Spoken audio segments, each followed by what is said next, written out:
राष्ट्रभूषण, जगत वंदनीय जगत माननीय वैराग्याचे मूर्तिमंत पुतळे संत देहू निवासी तुकाराम महाराज यांच्या गाथेतील 4 चरणाचा तुमचं आमचं हित कशात आहे हे सांगणारा हा अभंग विठ्ठल. हा परिहार देणं हा अत्यंत गरजेचा असतो आणि तो म्हणजे असा की महाशिवरात्रीच्या पर्वावर तुम्ही श्रीमद भागवत कथा श्रवण करत आहात. गुरुवर्य शुभम महाराज कुडवे यांच्या मुखातून तुम्ही श्रवण करत आहात आणि आज कथेचा कितवा दिवस आहे? कथेचा 6वा दिवस आणि 6व्या दिवसाची कीर्तन रूपी सेवा ही माझ्या वाटेला आली हे मी माझं परम भाग्य समजते आणि कीर्तनाला सुरुवात करते. पर्वकार अनेक आहेत पण भागवत धर्मियांनी 5 पर्वकाळ महत्त्वाचे सांगितले. कोणती? वामन जयंती नृत्य जो पर्वकाळ येतो त्याला कपिल षष्ठी म्हणतात. 12 वर्षांनी जो पर्वकाळ येतो त्याला सिंहस्थ कुंभ म्हणतात. ते कुंभमेळा भरत होती कुठं? नाशिक आणि त्र्यंबकेश्वर या ठिकाणी. एका महिन्याने जो पर्वकाळ येतो त्याला अमावस्या आणि पौर्णिमा म्हटले जाते. 15 दिवसांनी जो पर्वकाळ येतो त्याला काय म्हणतात? एकादशी. 8 दिवसांनी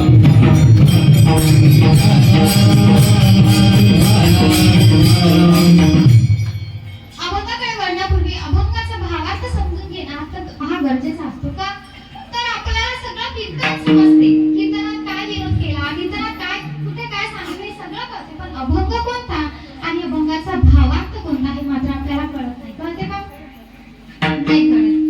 अभंगाचा गुरु तुकोबाराय सांगतात आपुल्या हिता जो असे जागता धन्य माता पिता तया जिया. जो व्यक्ती स्वतःच्या हिताच्या ठिकाणी जागा आहे त्याचे आई वडील धन्य आहे. कुळी कन्या पुत्र होती जय सात्विक तयाचा हरिक वाटे देवा. आणि अशा मुलामुलींचा हरिक देवालाही होतो. मग मुलामुली चांगले आहेत, सात्विक आहेत, परमार्थिक आहेत हे कसं समजावं तर गीता भागवत करीती श्रवण अखंड चिंतन विठोबाचे. गीता भागवताचं श्रवण करत असतील, पांडुरंगाचे नामस्मरण करत असतील असं जर असेल तर समजा मुलं चांगले आहेत. आणि तुकोबाराया अशा मुलामुलींबद्दल स्वतःच्या मनाचा भाव सांगतात. तुका म्हणे माझं घडो त्यांची सेवा तरी माझ्या दैवा पार नाही. अशा अर्थाचा सरळ साधा सोपा भावार्थ आपण चिंतन पाहू. विठ्ठला अधिकार हा वेगळा आहे. माऊली ज्ञानोबाराय सांगायला गेलं तर माऊली ज्ञानोबारायन काय केलं? ज्ञानाचं दान दिलं. महिला मंडळ आता मला सांगा तुम्हाला ज्ञानाची गरज आहे की नाही? स्वयंपाक करण्याकरता ज्ञान लागते की नाही? हो म्हणत जा नाही तर नाही म्हणत जा. बोलत जा. आजपर्यंत बोलला नाही पण आज मी तुमच्या पार्टीची आहे म्हणून बोलायचं. हा आता आज तुमच्या पार्टीची आहे म्हणून बोलायचं. काय तुम्हाला ज्ञान लागते? भांडे घासण्याकरता स्वयंपाक करण्याकरता ज्ञान आहे की नाही? माणसाच्या जीवनामध्ये ज्ञान जर नसेल तर माणसाचं जीवन नाही राहत. त्याचं जीवन प्राण्याप्रमाणे होते की नाही? एखाद्याकडे भरपूर शिक्षण आहे त्याच्याकडे ज्ञान नसेल तर त्याला काय म्हटले जाते? तू पशुबुद्धीचा आहे का रे? तुला बुद्धी नाही का रे? त्याला आपण काय म्हणतो? तू जनावर आहे का असं म्हणतो ना. मग तेच ज्ञान माऊली ज्ञानोबारायाने आपल्याकरता दिलं आणि त्या माऊली ज्ञानोबारायाला म्हणतात ज्ञानाचा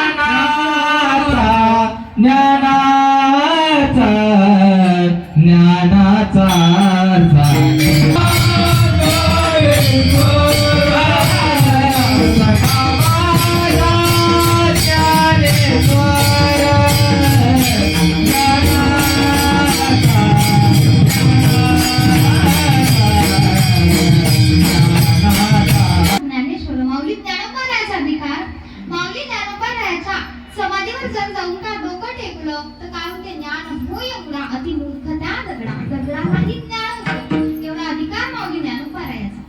आणि माणसाला ज्ञान झालं पाहिजे म्हणून ज्ञान झाल्याच्या नंतर कर्मालाही प्राधान्य दिलं पाहिजे. म्हणून कर्माची शिकवण आपल्याला कोणी दिली? सावता महाराजांनी. सावता महाराज सांगते बाबा तुमच्या वाटेला आलेलं काम तुम्ही प्रामाणिकपणे पार पाडा तोच तुमचा खरा परमार्थ ठरेल. पण महिला मंडळ आता मला सांगा सावता महाराज शेतात काम करायचे प्रामाणिकपणे करायचे.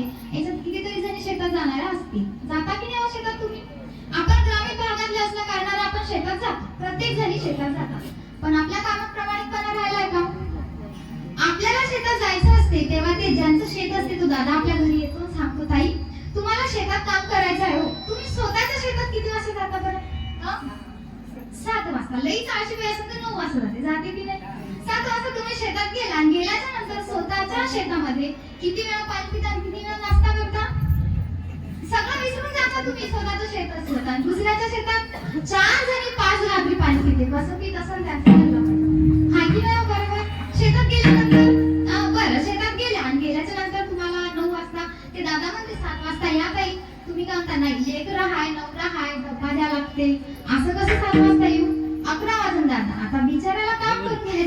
बरं ठीक आहे ताई, 11 वाजता येईल. तुम्ही 11 वाजता जाता आणि गेल्याच्या नंतर 12 तुम्हाला काय होते काम करायला वाजतं. आणि समजा गेला मग गोष्टी करता करता काय करता, अर्धा दोन तसंच ठेवता आणि पुढे जाता आणि निंदन करताना कळते ना प्रत्येकीला कसं करता. आपल्या कामात प्रामाणिकपणा राहिलाय का नाही. सावता महाराज शिकवते आपल्या कामात प्रामाणिकपणा करा, तोच तुमचा खरा परमार्थ ठरेल. आणि याच संप्रदायामध्ये नाथ महाराज होते. नाथ महाराजांचा अधिकार नाथ होते, शांतही होते आणि श्रीमंतही होते. एवढे श्रीमंत होते की त्यांच्या घरच्या देवाला पूर्णाच्या पोळीचा नैवेद्य होता. आपल्या देवाला असते का दररोज पूर्णाच्या पोळीचा? जाऊ द्या, पूर्णाच्या पोळीचा जाऊ द्या. आपल्या देवाला आपला देव कधी जेवतो माहिती आहे? ज्या दिवशी तुम्हाला उपास असेल त्या दिवशी तुमचा देव जेवतो की नाही? तुम्हाला उपास असला की देव जेवतो आणि सण असेल त्या दिवशी, बरोबर ना? आता देवाला उद्या उपवास आहे आणि परवाच्या दिवशी देव जेवणार. आणि केवढा नैवेद्य बनवता? एवढा नैवेद्य, त्याच्यावर पोळी भाजी भात सगळं टाकतात. देवाला एवढाच नैवेद्य. स्वतः किती खाता? 2-4 पोळ्या. देवाच्या देवळात पोट भरते का हो? आणि तेही आपल्या देवाला देव किती असते? पूर्ण देवाला भर आपले देव आणि एवढा नैवेद्य. सगळे देव त्यात ऍडजस्ट करतात, बरोबर ना?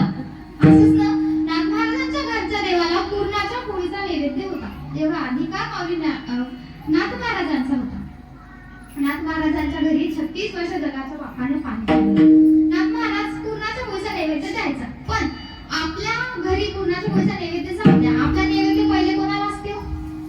आता पहा, ज्या वेळेला तुम्ही स्वयंपाक करायला बसता, बरोबर, कणिक घेता, कणिक मळवण्याकरता पाणी टाकता आणि लगेच तुम्हाला ताण लागते. असं गडवा घेता लगेच वर करता की नाही? भाजीसाठी शेंगदाणे घेता, अर्धे शेंगदाणे कुठे जाते? पहिला नैवेद्य तोंडाला, बरोबर ना?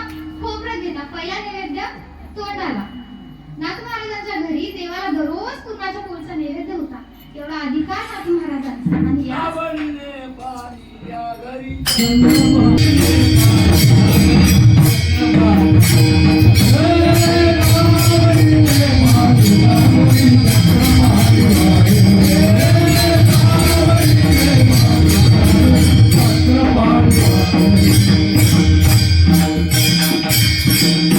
कावडीने पाणी ज्या घरी चक्र पाणी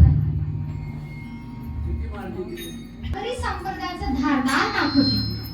पहा, एखादी मुलगी तुम्ही मुलाकरता मुलगी पाहायला गेली तर काय म्हणता? मुलगी सावळी असली तरी चालेल पण नाका डोळ्याने सावळी पाहिजे की नाही? तुकोबा या वारकरी संप्रदायाचे धारदार नाक होते. पण माणसाच्या नाकाला धार असून अर्थ नाही. त्याला नाहीतर काही जणांचे 12 महिने धारही असते, नाकाला धारही असते. हा, एक बाई होती, काळडूक बाई होती, कणिक भिजवण्याकरता बसली. तिला सर्दी झाली होती, सर्दी, आणि तेही साधी सर्दी नव्हती, तर चांगली पिकलेली होती. तिच्या नाकात पावशेर माती आणि माती पावशेर. कधी हात धुतले असं नसून धुतले, कणिक भिजवण्याकरता बसली. जशी कणिक भिजवण्याकरता बसली, तिच्या नाकासमोर 2-4 माशा आल्या आणि ते माशा आल्या अंग करायला लागल्या. एक माशी नाकात धसली आणि जशी धसली तशी आशी अवघा रंग एक झाला. काय झालं? होता नव्हतं नाकातलं कणकीत. किचन मध्ये पाहून जेवण करत जा, कोण कसं करते. तुकोबारायांचा अधिकार एवढा की तुकोबारायांच्या कीर्तनामध्ये छत्रपती शिवाजी महाराज येऊन बसायचे. तुकोबारा एवढं सुंदर कीर्तन करायचे. बरं, आम्ही कीर्तन करतो यात नवल आहे. तुकोबारा कीर्तन करायचे आणि त्यांच्या कीर्तनाला जगाचा राजा ऐकणाराही साधारण नव्हता आणि कीर्तन करणाराही साधारण नव्हता. तुकोबारायांचं कीर्तन छत्रपती शिवाजी महाराजांनी ऐकावं नवल नाही, पशु पक्षी सुद्धा त्यांचं कीर्तन ऐकायचे. तुकोबारा एवढं गोड कीर्तन करत होते. तुकोबाराच्या कीर्तनामध्ये छत्रपती शिवाजी महाराज येऊन बसले आणि बसल्याच्या नंतर मुघलांनी कुतुबशाही निजामशाही सगळं सोडलं त्यांच्या पाठीशी लागले. पण तुकोबारा कीर्तन ऐकत होते. तुकोबारांचं कीर्तन ऐकत होते छत्रपती शिवाजी महाराज. त्यांचा अधिकार एवढा होता की त्या मुघलांना छत्रपती शिवाजी महाराज कुठे दिसतच नव्हते. आता तुम्ही म्हणसाल आपल्यासारखे सर्वसामान्य माणसं तर राजा माणूस, आणि तो राजा माणूस असला त्याचे कपडे त्याच्या चेहऱ्यावरचं तेज दिसत नव्हते का? पण तुकोबारांचा अधिकार एवढा होता की त्यांच्या सामर्थ्याने त्या मुघलांना सगळीकडे छत्रपती शिवाजी महाराज दिसायला लागले. त्या मुघलांनी दुरून पाहिले, खरे छत्रपती कोण ओळखायलाच येत नव्हते. ते तसेच पळून गेले. एवढे अधिकार तुकोबारायांचा. त्या तुकोबारायांचं 2 वर्णन करतात की तुकाराम नाम घेता का पेय. ज्याच्या नावाला यमानाही कंप सुटावा एवढे अधिकार संपन्न तुकोबाराया तुमचं आमचं हित कशात आहे अभंगाच्या पहिल्या जन्मात सांगा. आपुलिया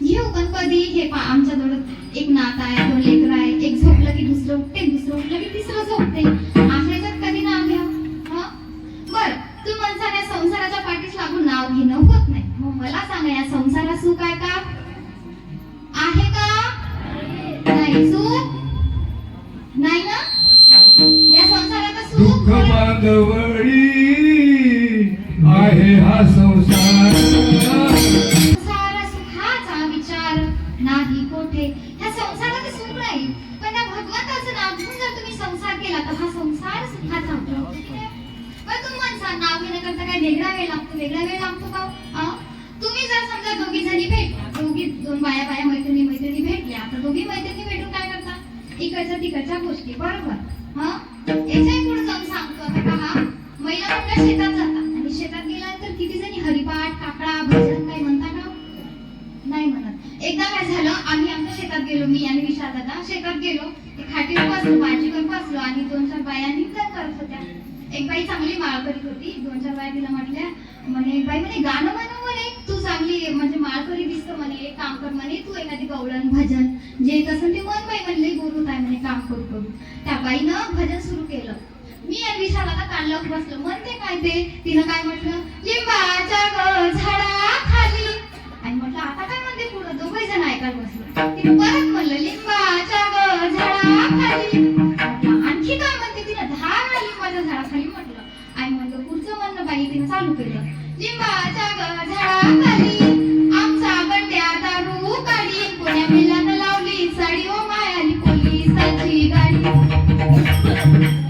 असं करता बरोबर ना ते तुम्ही शेतात जाता तेव्हा मला असं हरिपाठ काकडा भजन त्या देवाचं नाव घेतलं पाहिजे त्या देवाचं नाव सगळ्यात मोठं आहे ना जीवनातून माझा नाव घ्यायचा फायदा काय तयाच्या चिंताने निरसेल संकट तराल दुर्घट भवसिंधू त्या देवाच्या चिंतनावर तुमच्यावरती संकट येणार नाही आलं तरी तो भगवान परमात्मा निरसन करेल कसं दुःख आलं होतं माता द्रौपदीवर किती दुःख आलं होतं तिच्यावर दुःख आलं होतं मीराबाई एवढं दुःख होतं ती भजन करायची आणि भजन करत असताना तिच्या घरचे लोक तिला विरोध करायला लागले की मुलगी आहे लग्नाला आली ही काय भजन करते भगवान श्रीकृष्णाला आपला नवरा मानते हे काय बरं नाही आहे आई जवळ आली आईने काय केलं तिला नाही का विषाचा प्याला दिला बाई तुझं तोंड बंद कर म्हणते तू तोंड बंद करत नाही नाचणं गाणं बंद करत नाही त्या मीराबाईला जसं दूध प्यावं पाणी प्यावं तसं गटगट ते विषाचा प्याला पिली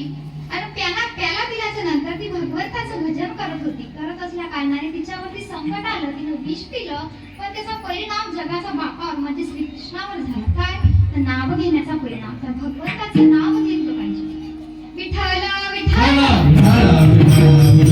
त्याच्या ठिकाणी जागा ही काय झालं देवाचं नाव घेणं हे आपलं ही आता जागा कशाला म्हणतात तू जागा कशाला म्हणतात आता मी कीर्तन करत आहोत बरोबर तुम्ही सगळे कीर्तनाला आल्यानंतर तुम्ही इथं कीर्तन ऐकत आहे पण तुमचं मन जर घरी असेल तर तुम्ही जागे आहे तुम्ही कीर्तनात आले तुम्हाला समजतंय तुम्हाला काय करायचं काय नाही ते गावाच्या बाहेर फिरत असतील आणि ते खऱ्या अर्थात जागा आहे का खऱ्या अर्थात तुम्ही इथं आला तुम्हाला समजते देव काय धर्म काय काय असतं काय नसतं मग तुम्ही तुमच्या हिताच्या ठिकाणी जागा आहे पहा आता जागा म्हणजे कोणी डोळे उघडे ठेवून झोपते झोपण्याचे प्रमाण आ करून झोपते कोणी घोरते पहा एक जावाई होता कंडक्टर होता तो दिवसभर कंडक्टरचं काय काम असतं चढावर उतरा जावाई होता आता ह्याच्या सासऱ्याने सांगितलं होतं की तुझ्या बायकोच्या लहान बहिणीसाठी म्हणजे तुझ्या साडीसाठी एक मुलगा बघ त्याने कंडक्टर मुलगा बघितला आणि बघितल्याच्यानंतर त्याचा मित्र यानं सांगितलं सासऱ्याला फोन लावून म्हणे मामाजी तुम्ही या आपल्याला उद्या मुलगा पाहण्याकरता जायचं.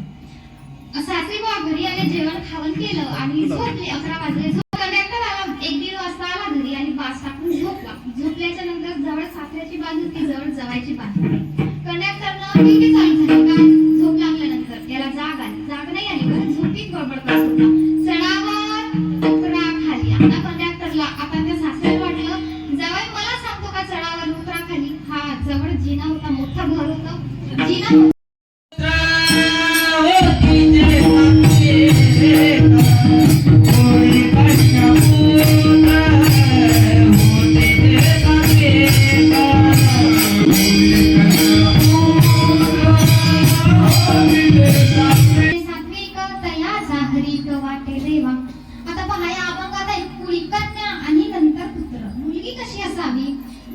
जनाबाई सारखी असावी जिने जगाच्या बापाला बदलण्यास प्रवृत्त केलं. अशी मुलगी असावी. कशी असावी पहा जनाबाई छोटी होती. वडिलांबरोबर निघाली कुठे पंढरीच्या वाटेला निघाली. वडिलांना विचारायचं बाबा आपण कुठं जातोय. सांगायचे आपण पंढरपूरला जातो. तिथं काय आहे तिथं आपल्या जगाचा बाप आहे. बरं बाबा तो देव कसा आहे. तो देव सावळा आहे. तो देव सावळा आहे. बरं मग तो कुठं उभा आहे. तो विटेवर आहे. त्याचे हात कमळीवर आहे. असा तो देव आहे. मुलगी गेली वडिलांबरोबर. गेल्याच्या नंतर बाबांना जसं दर्शन घेतलं देवाचं तसं तिनंही घेतलं. देवाचं रूप पाहिलं आणि देवाचं रूप पाहिल्याच्या नंतर तिला वाटलं आता आपण इथून परत जाऊ. जनाबाई तिथंच राहायला लागली. तिच्या बापाला काळजी वाटली. दामाजी सेटन जवळ ठेवलं तिला आणि ठेवल्याच्या नंतर वडील परत गेले. म्हणे तिने सांगितलं होतं बाबा जेव्हा तुम्हाला माझी आठवण येईल तेव्हा तुम्ही मला भेटण्या करता या. जनाबाई काम करायची. जगाचा बाप तिला काम करू लागायचा. जनाबाई भांडे घासायची. भगवान परमात्मा धुवायची. जनाबाई झाडून काढायची. तर तो कचरा जो असतो ना तो कचरा देव भरून न्यायचे. का ती देवाची भक्ती करत होती. देवाचं नाव घेत होती म्हणून त्या जगाच्या बापाजवळ राहत होती. सकाळी जनाबाई दळण दळण्याकरता बसायची आणि म्हणायची सुंदर माझे जाते ग फिरते बहुतेक ओव्या गाऊ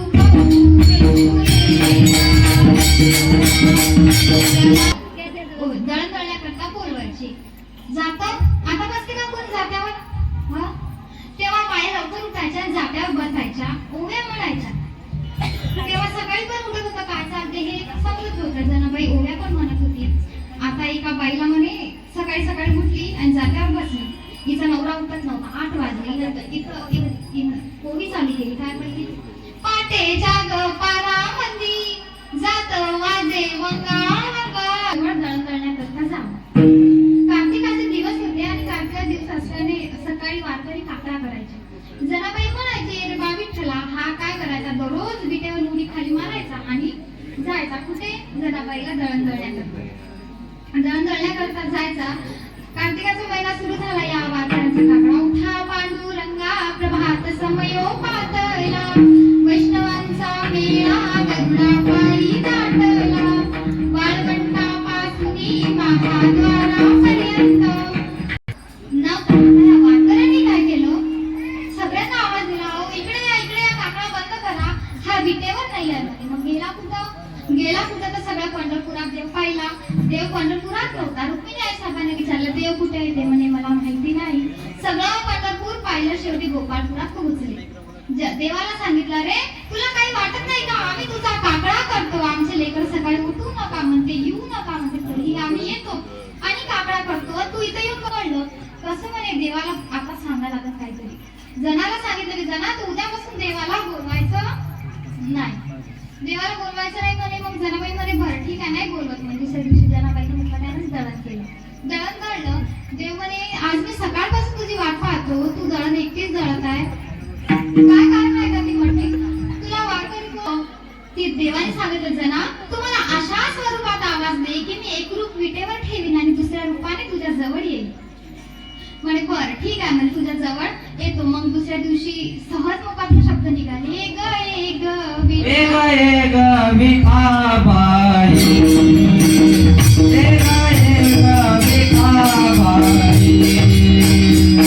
उडी मारली ना. आता असा साधा चुकून गेला नाही बरं त्याच्या रूपात. त्याने काय केलं रुक्मिणी आई साहेबांचे शृंगार घरात गेले. सुंदर नवारी नेसली. कपाळावर कुंकू लावलं. हातात बांगड्या घातल्या. पायात मुलाच्या बापानं खांद्यावरचा पदर डोक्यावर घेतला आणि कुठे गेला?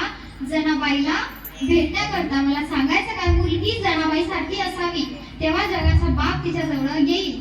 हा, जगाचा बापा तेव्हा तिला बोलता येईल. कशी तिची भक्ती असेल तेव्हा. नाहीतर आपल्या मुली यांच्या कपाळाला यांना गंध लावायला लाज वाटते. 10-12 वर्ष शिकल्या, 10-12 वर्ष राजा इथे जन्मला शिवनेरी किल्ल्यावर किल्ल्यावर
कीर्तनाला आली.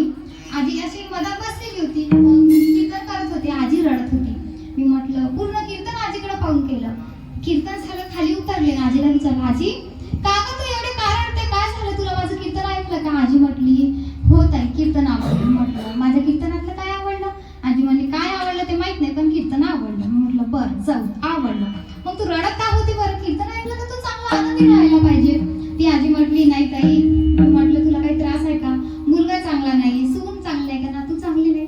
आजी म्हटली, नाही माझी सून तर माझ्या हातावर हात आहे. म्हटलं म्हणजे काय? नाही म्हणे आमची परंपरा आहे म्हणे 2-3 पिढ्यापासून की फक्त घरात तेल मीठ चटणी याच्याशिवाय काही चालायचं नाही. अगदी माझी सूनही तशी करते. मी म्हटलं मग भाजीपाल्याचं कसं? आजी म्हटली, पहा म्हणे आम्ही ज्याच्या शेतात जातो त्याच्या शेतातून वांगे, मिरच्या, संभार काय असलं ते आणतो, त्याचा भाजीपाला करतो. म्हटलं बरं, सून चांगली आहे, मुलगाही खूप चांगला आहे. म्हटलं मग नातू तर खूप चांगला आहे. अख्ख्या लाख मध्ये माझ्या नातूसारखा, सुनासारखा, पोरासारखा कोणीच नाही. खूप चांगला आहे, मी खूप आनंदात आहे. म्हटलं मग रडण्याचं कारण काय? आजी म्हटली, काय सांगू ताई, तुम्हाला कोण मला खूप आठवण येत होती. म्हटलं कोणाची आठवण येत होती? आजी म्हटली, काय सांगू ताई, खरंच आठवण येत होती. म्हटलं कोणाची? आजी म्हटली, 15 दिवसांपासून एक बकरी होती ताई, बिमार होती. मग मी म्हटलं काय झालं मग? मला तुमचा आवाज ऐकून असं वाटत होतं की माझी बकरी तर नाही ना कीर्तन करत आहे. कोणाची बकरी नाही ना गेली? असं काही भानगड नाही ना? नाही ना? मग चांगलं फ्रेश राहतं. अशी आजी आम्हाला भेटली. मला सांगायचं काय, कीर्तनात आलं काहीतरी, कीर्तनाचं आपल्या आचरणात आणलं पाहिजे. नाही तर कोणी किती हसवलं काय केलं याच्यासाठी कीर्तन नसते. हसण्याकरता भरपूर गोष्टी आहेत. घरी मोबाईल आहे, टीव्ही आहे, भरपूर गोष्टी आहेत. कीर्तन हसण्याकरता असते का? आपण त्या भगवंताच्या दरबारात आलेलो आहोत ना, मग त्या भगवंताचं भजन ऐकण्याकरता कीर्तन असते. कोणी किती हसवले याकरता कीर्तन नसते. समजा आपल्या मुलं हिताच्या ठिकाणी जागा आहे, कसं समजावं? तर गीता भागवत करीती श्रवण, अखंड चिंतन विठोबाचे. गीता भागवताचं श्रवण करत असतील, पांडुरंगाचं नामस्मरण करत असतील, समजावं ते आपल्या हिताच्या ठिकाणी जागे आहे. तुम्ही म्हणता 6 शास्त्र 4 वेद 18 पुराण आहे, गीता भागवतच का? तर पहा, माणसाचं जन्म झाल्याच्या नंतर मरण ठरलेलं आहे. प्रत्येकाला मरण आहे की नाही? मग मरण आहे, जीवन जगावं कसं हे गीता शिकवते. आणि जीवन जगल्याच्या नंतर मरावं कसं हे भागवत शिकवून गीता आणि भागवत हे दोनच ग्रंथ त्या पांडुरंगाचं नामस्मरण तुमच्या जीवनात असेल तर तुमचं जीवन खूप चांगलं आहे आणि त्याच पांडुरंगाचं आपल्याला नामस्मरण करायचं. सर्वांनी हात वर घ्या. आता असेच जाऊया 1 घंटा चालते तुम्हाला वाजूपर्यंत. बरं भजन करा. विठोबा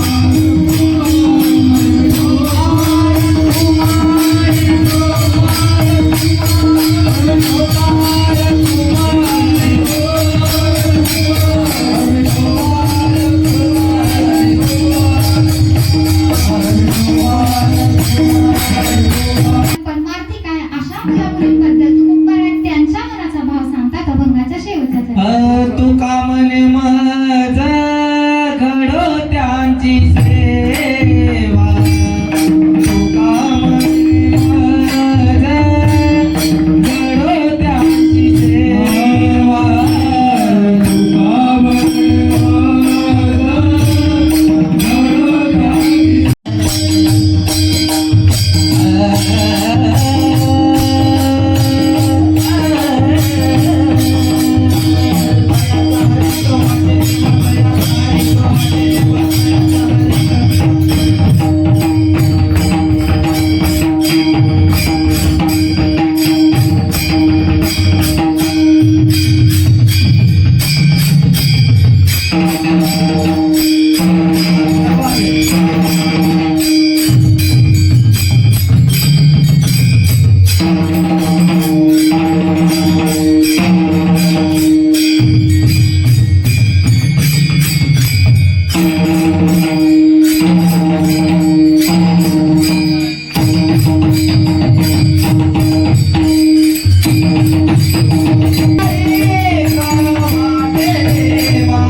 सात्विक मुलीचा आनंद जगाच्या बापालाही होतो.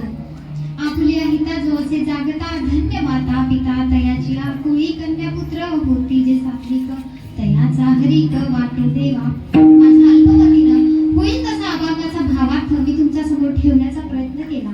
काही चुकलं असेल तर क्षमा करा, कारण मी तुमची मुलगी समजून नात समजून मला क्षमा करा. आणि ज्यांनी मला कीर्तना सुंदर अशी संगत केली असे मृदंगाचार्य आमचे विशाल दादा त्यांचे धन्यवाद.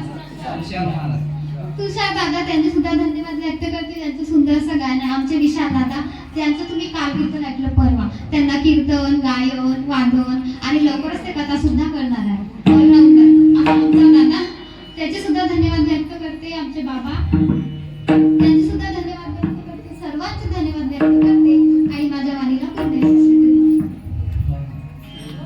नरेश्वर